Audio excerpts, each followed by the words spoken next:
Hello and welcome to Light Your Life. I am your hostess, Tina Marie St.Cyr, and it's always great to be with you and for us to gather and get to uplevel our own lives with the wisdom of our wonderful guest. So today what we're going to be learning is the art of connection to transform your business, your life, and your relationships. So even if you're in career, you have relationships. We are in relationships with humans. They're everywhere. And so today, Molly Grisham is going to help us understand those dynamics even more. You're going to love what we're going to be learning with Molly together. And so let me tell you a little bit about Molly. She is a recognized, courageous, and passionate communicator. And I can tell you firsthand, that is absolutely true. I got to sit in the audience. She transformed my life. We're going to be touching on that too. Her work is rooted in experiential learning. What's that mean? We're going to learn together what that means and why you want to know. And she has designed these very unique tools that allow us to get to know ourselves better and people better. Now, she has a background in athletics, and anybody who's an athlete, my hand's raised here, knows that whenever you're in community with your team and your teammates and your organization, that's one facet of it, but you're first and foremost in relationship with yourself, and you bring your full self into that team dynamic. And that's what we're unpacking today. Molly's going to lead the way. So thank you. Let's lean in, take notes, remember what you're going to be learning here today and spread it with other people.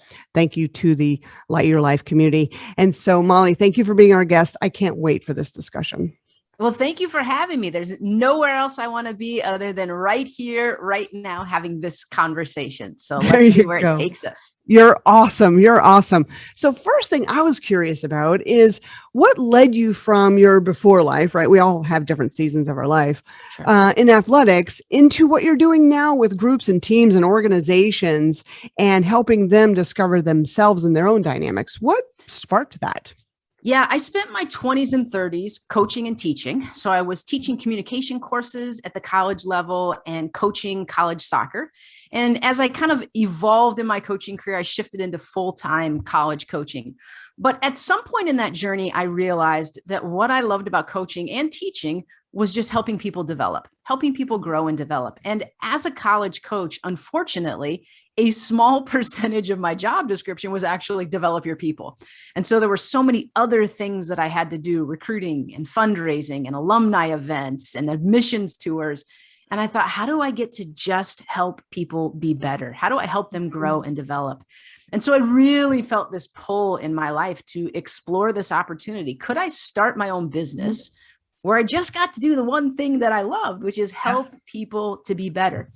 And so 5 years ago, I took that leap. I knew I could always go back to coaching. And I think that's so important when we're on journeys in life to remember we can always come back to where we are. We have a home base. We can come back, but can we give ourselves permission to explore new paths and new opportunities? And so I took that leap. And I left coaching 5 years ago, started my own business, and I have not looked back since. It's been an incredible journey to now have essentially a global audience. Anybody who wants to be better and explore a different way of navigating life can be a part of my community. And it's been a great journey so far. That's awesome. And thank you for following your heart and following that inspiration and going in that direction.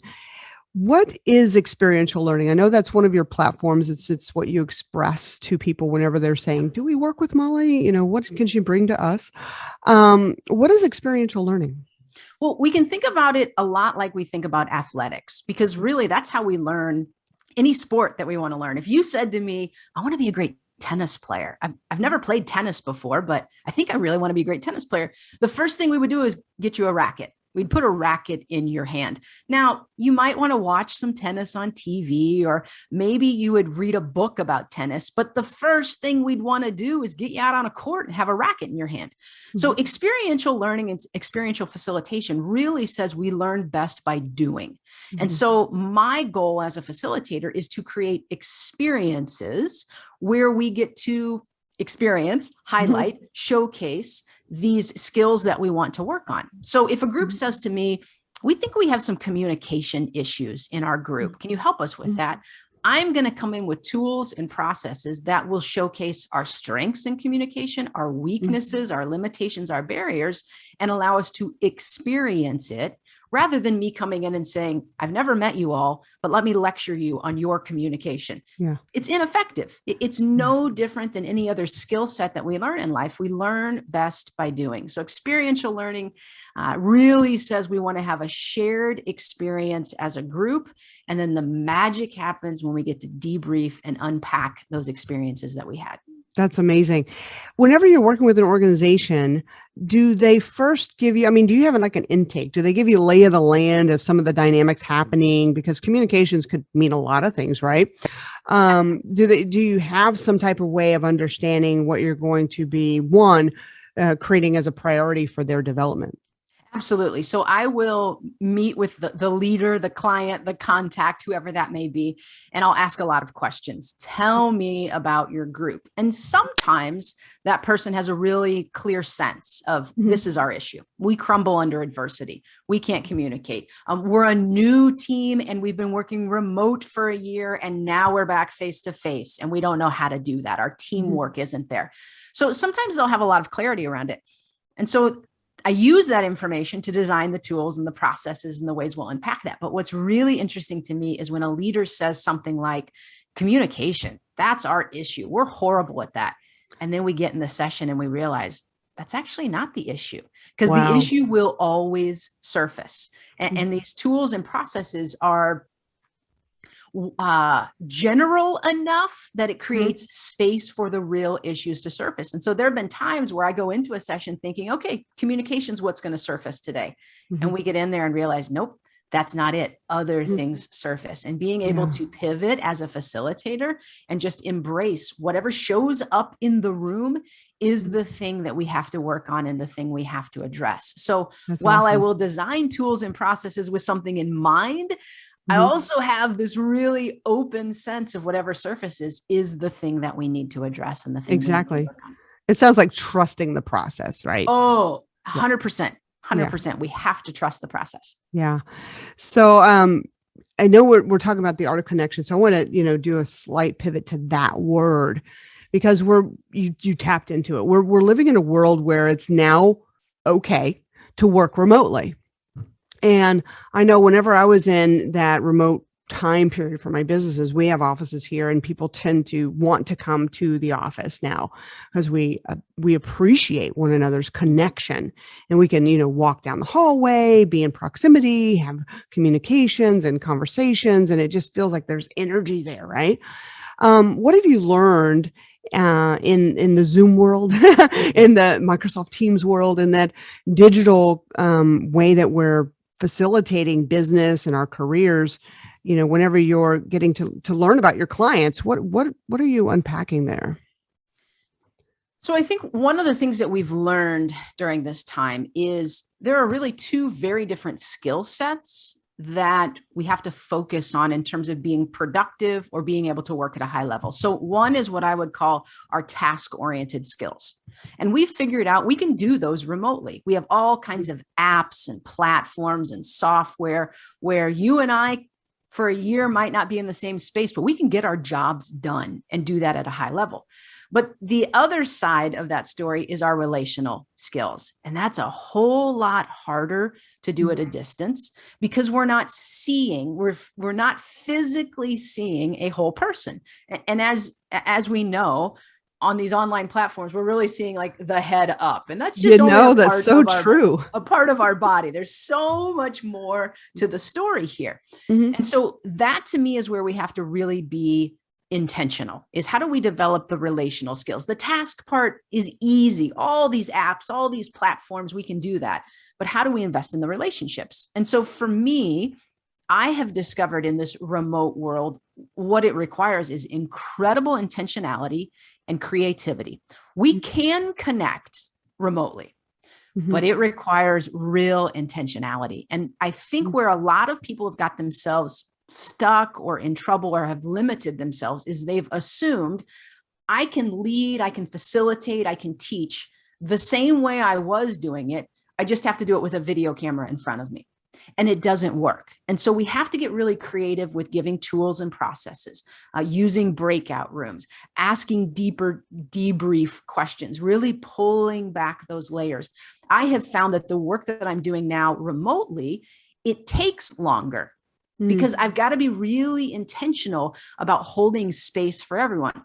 So when I'm live with people, I can see that little body reaction. I can hear that little groan or that, oh, like I can see all of that and I can dial into that. When we're on Zoom, I can't see or hear all of that, especially if everyone is muted. I don't hear those little sighs or those groans when it really resonates with someone. And so as a facilitator, I have to be much more specific about holding some space, letting there be some silence, because there's that awkward, do I unmute? Is now my time? Do I raise my hand? So it really just takes a little longer to connect remotely, but it is possible to do it. Right. And building that trust in that way, I've done some facilitation over Zoom, and very early on, because I had some programs that were already scheduled and we had to pivot to Zoom, and it was new. I was like, oh, okay, how are we going to do this with 100 people? Right. One thing, and maybe you've experienced this too, is the people that choose to not have their camera on, that tells some things, right? Reveal some things. And so connection is a whole different game now. It is. And so could you share some of the modalities that you use to help people create that connection, in person or in Zoom, just that we want it. We want this connection. It's a lifeblood for humanity. Absolutely. How does Molly Grisham help us to connect? So I think one of the things we have to be really aware of is people don't always have the language to talk about where they're at. So someone maybe who has done a lot of interpersonal work can go there really quickly. They can just jump into that space. But most of us haven't done that work. And so it's really critical as a facilitator that I'm giving people ways to talk about things that they don't necessarily have the language for. So here would be a tool that I use. This is a great example of how I recreated this digitally. So when I'm face-to-face with a group, oftentimes I will take a bunch of long tables in the back of the room and I set out about 300 photographs of all kinds of things, abstract things, faces, nature, work. And we'll use those photographs to unpack some questions. So maybe I'm working with a group, a corporate group, and we want to talk about leadership. I'll say, go grab an image that represents what a healthy leader or healthy leadership looks like. And they can go grab a picture and they can come back and say, this is what it looks like. And that becomes a springboard for their conversation. Because if we were just sitting in a circle and I said, what does healthy leadership look like? Crickets. Oh, yeah, I'm stuck. I don't even know where to start. And so using images can be a great way to start to give them some language. So I recreated that digitally. I created about 300 photographs that are all numbered on a hidden page on my website. And so when I work with groups, I give them that link and we'll unpack a question using those photographs. So it's a simple way to help people have language. In fact, there was a team that I had worked with for several years. I was with them about once a month, and we were in, I would say, a real crisis situation. We had hit something really heavy. And I had happened to just set out those photographs that day. It's kind of the thing that's in my backpack all the time. Right. And we had hit a wall in our conversation. And I saw this woman kind of perk up, like her whole body language changed. And she said, 1 second. And she ran back to the table and grabbed a photo and said, this is where we're at, guys.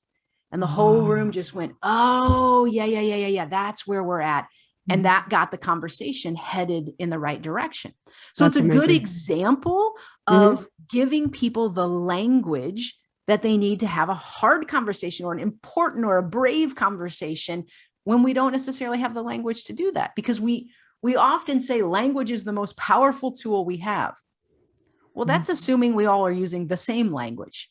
Yes. Not just are we speaking English or Spanish, but our vocabulary is the same. Our thinking about those words and the meaning that we give to the words, right? Absolutely. The meaning, which is cultural. In fact, I experienced this whenever you were speaking at a group when I was in Nashville. And that's why I knew I had to have you on the podcast. I was like, oh my God, because I felt it. The energy of the room absolutely opened up. I mean, I don't know if, the people, whenever we're in training, sometimes we have that resistance. Mhm. It's like inside of us, like, oh, what can this person teach me? Like, I'm sort of just watching Right. and not yet participating. But as soon as you brought in those images and allowed us to start picking, I think you allowed us to pick 10. Mhm. It opened up conversation inside of my own mind. And then with my partner next door, when you facilitated that, and then to the entire group. And so it's a pretty interesting, like you said, it's the language. We Mhm. think in pictures, don't we? Mhm. For sure. For Yeah. sure. That's fascinating. I'm loving this. I'm loving this. And so where do people go? Like they come in with these impasses, right? These challenges, these problem sets. Then they bring you in and they trust you. Of course, you're very easy to trust, very easy to connect with, and they bring you in.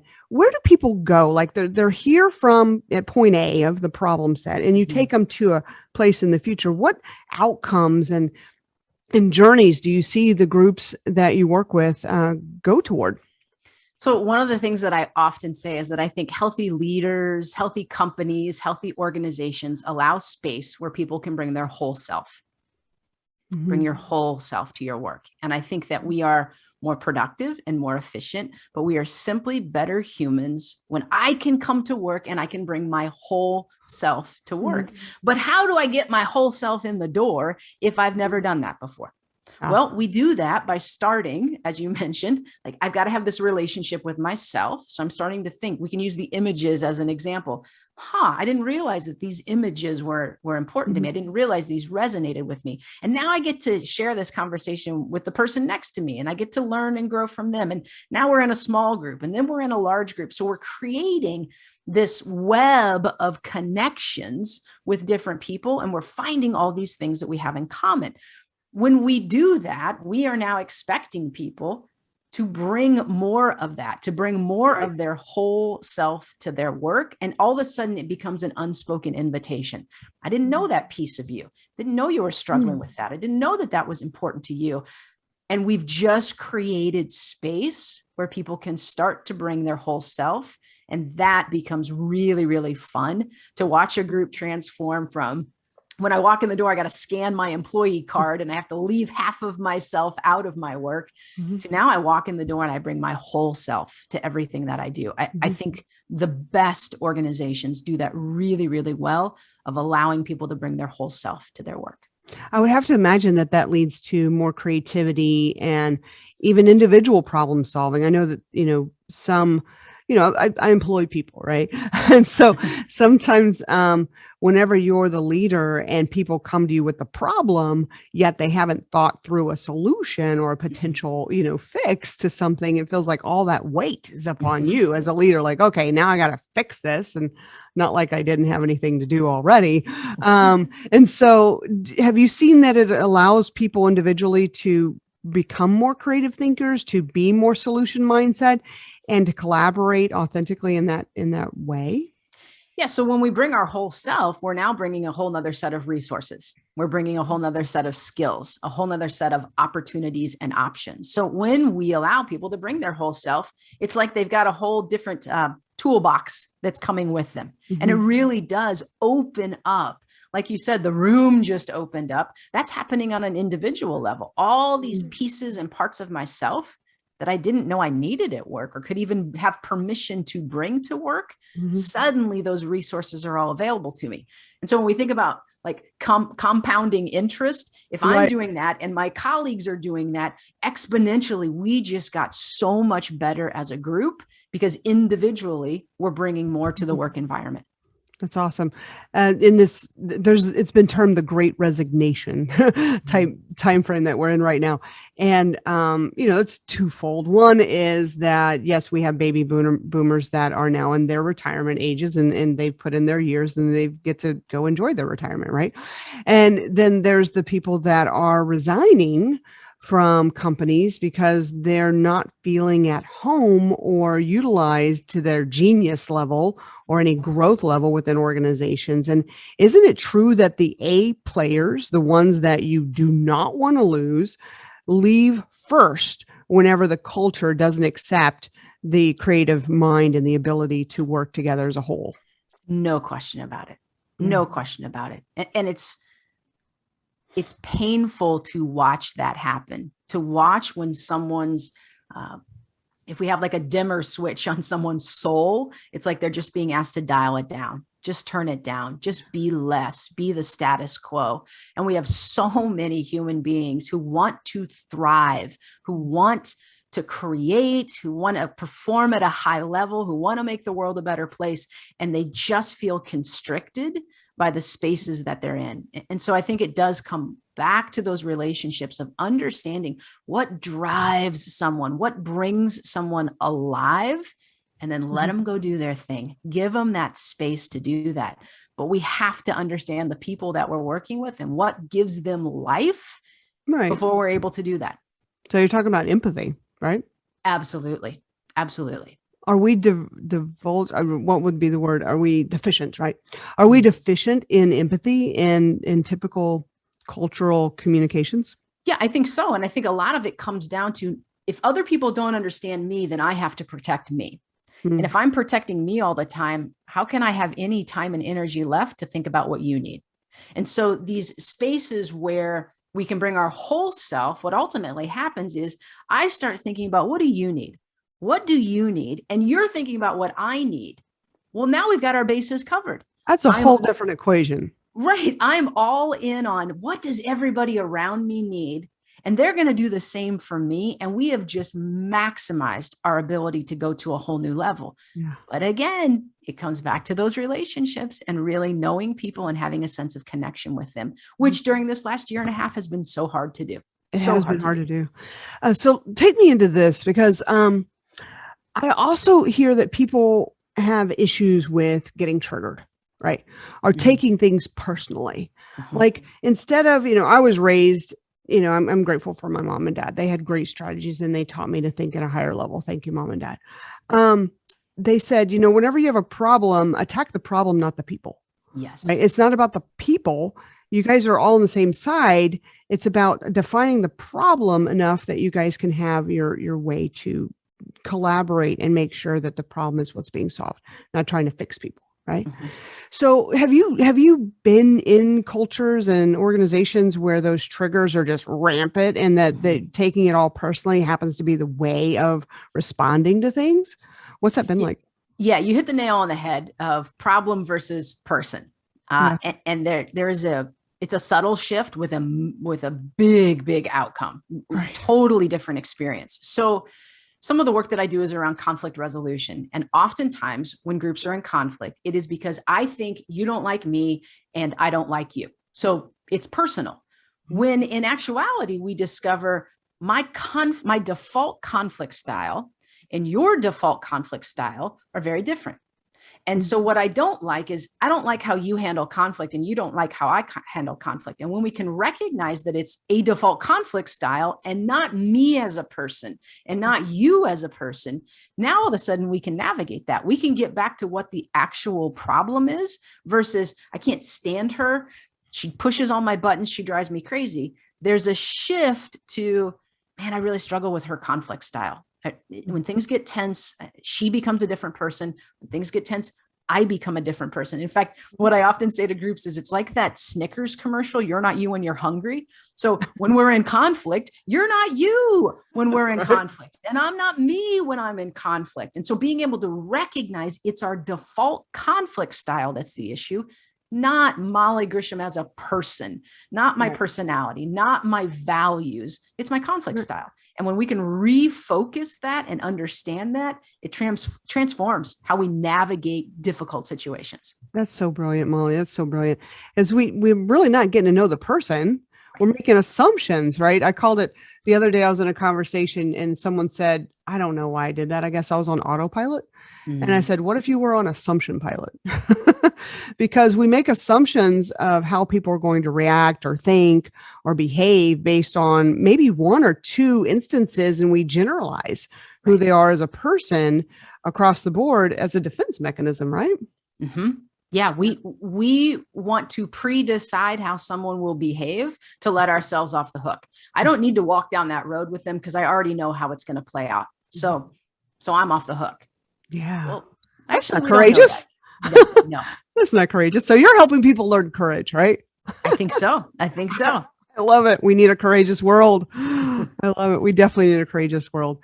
And so we're speaking with Molly Grisham, and I want you to take a note. You're going to go to Molly Grisham anything.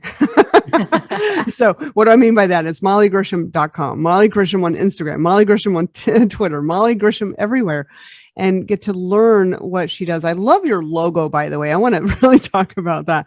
And so it's a light bulb. How brilliant.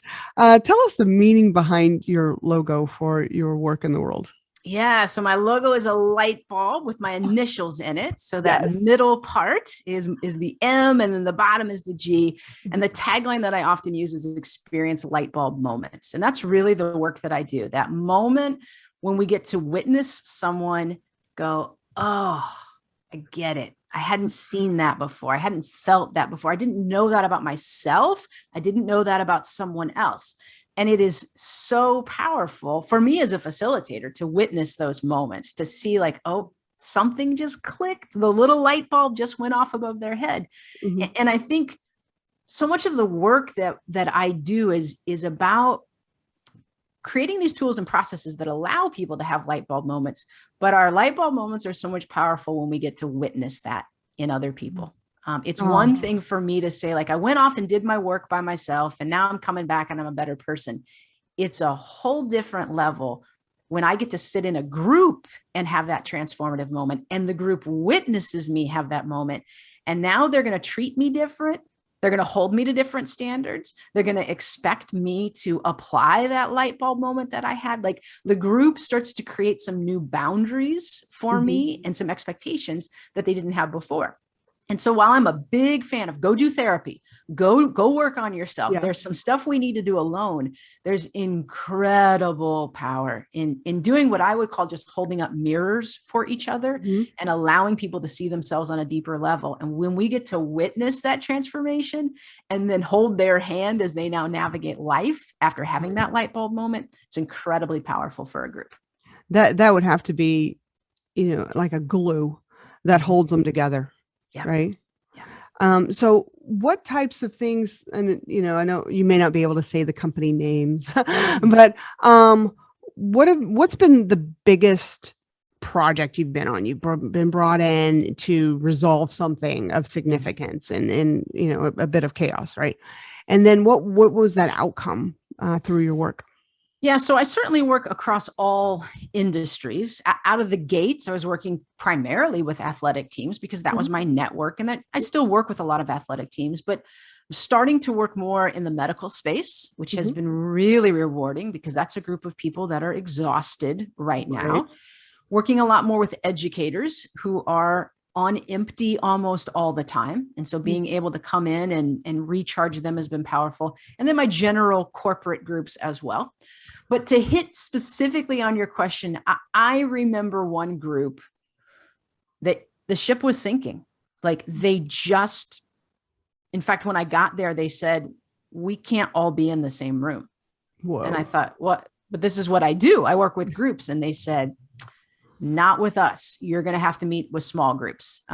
We just can't be in the same room. I thought, this is new. This is different. I haven't been in this situation. 4.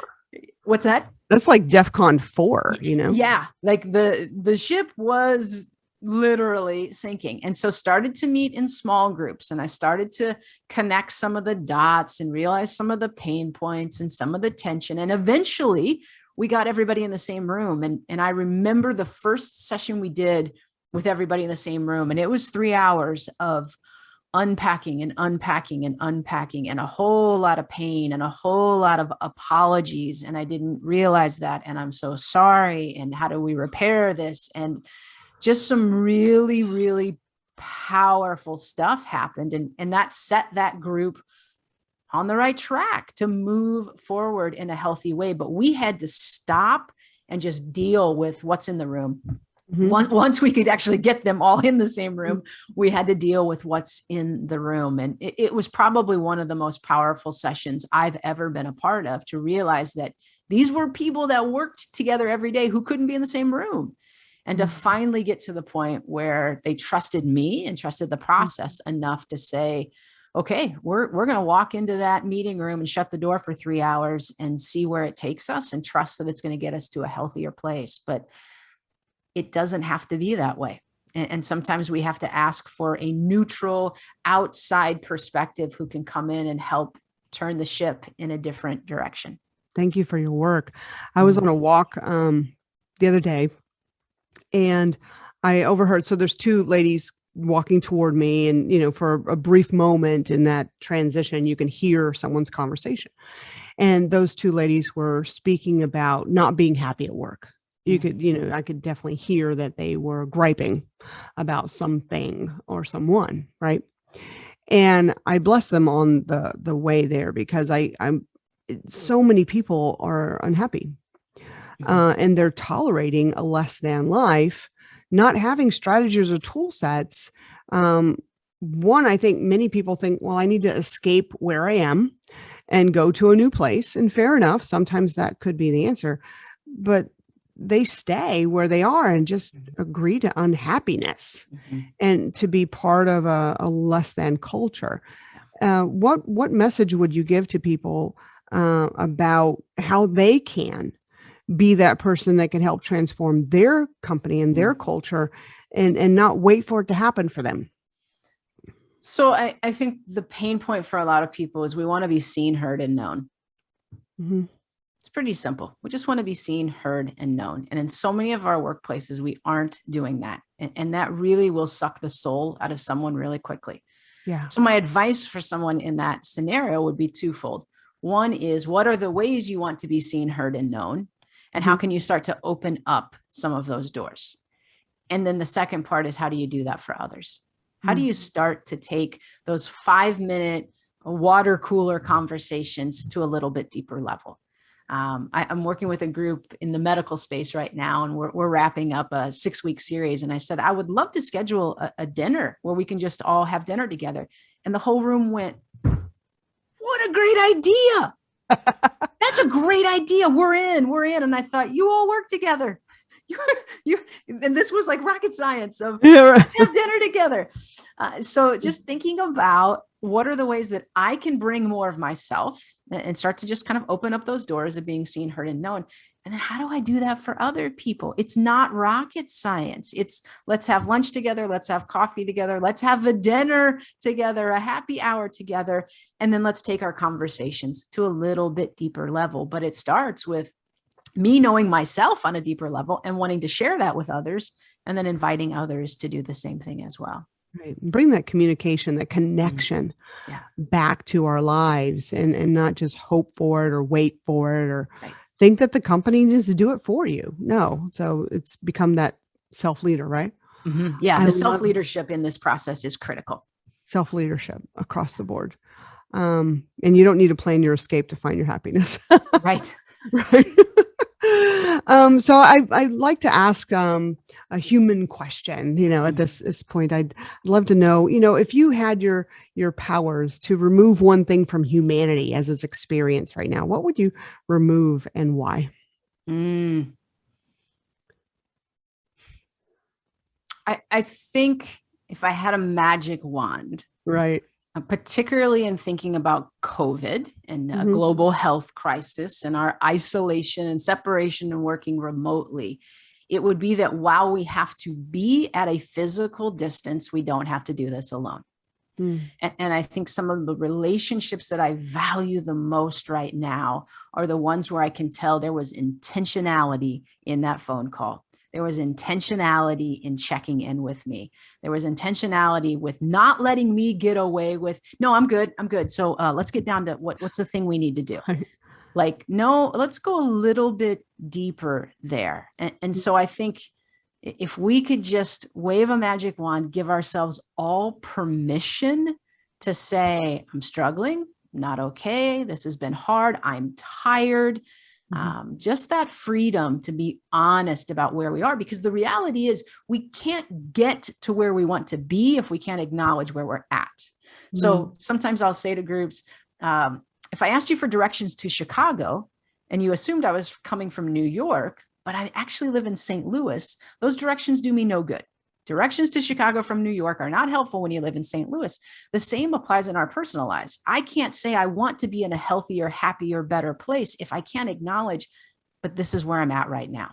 And so giving ourselves permission to say, this is where I'm at. This was not a good day. This was a tiring week. I'm exhausted. I need some help. Allowing ourselves to do that and allowing ourselves to ask those questions for others. I love it. Thank you so much for speaking from your heart and soul. Yeah. Molly, it's been a wonderful time with you. Thank you for the work you do in our world. It's so needed. Thank you. At a time where AI is taking over our communications, you're helping people remember how to connect. Right. Thank you. I love it. And so make a note, everyone. We're going to go to mollygrisham.com.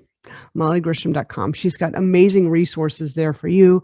Her videos are so transformational. I want you to really add her to your favorites list and follow what she's doing. And in your own business, in your own corporation, wherever you are, an organization, a church, some place where you know that humans want to connect more and be more human with one another. Maybe it's you individually. Reach out and find out how Molly's work can help you and help you help humanity. Thank you again, Molly. You are such a treasure to everyone, and I really appreciate and support everything you're doing. Thanks for having me. Appreciate it. Thank you, Light Your Life listeners. Spread this news to your community too. I'm Tina Marie St.Cyr. It's always great to be with you. Be sure that you track with the podcast and get the resources that we give to you right there on the website. There's always free downloads for you. Until next time, Tina Marie checking out.